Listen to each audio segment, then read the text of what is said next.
$47 by George Graham. Now I'm the most unlucky man you ever saw. It was only last Sunday I was up in Harlem, and I wanted to come downtown, and I only had a nickel. So I put the nickel between my teeth, and I jumped on a 3rd Avenue car.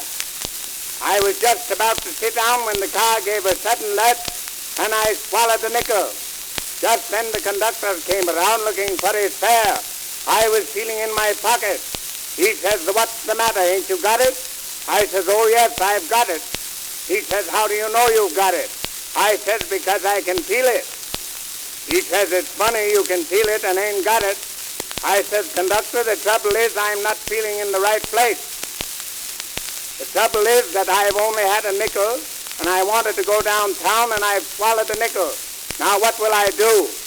He says, "You'll have to do the same as the rest do." I says, "What's that?" He says, "Cough up."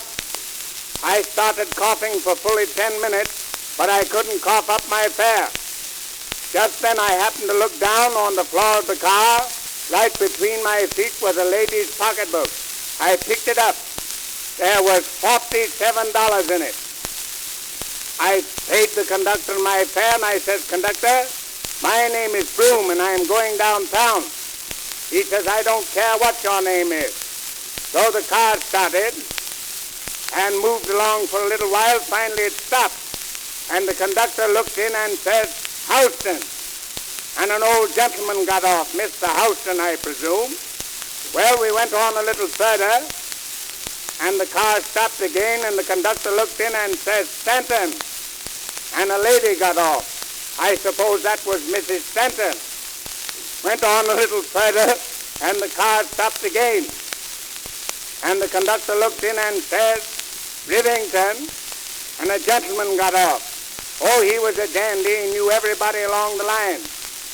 Well, we went on a little further. Finally, the car stopped again, and he said, "Broom." I says, "That's me," so I got up and got off. And I was standing on the corner, and a lady came up to me and says, "Is this Broom?" I says, "Yes, madam, this is Broom." He says, "I want 47. I gave her the pocketbook.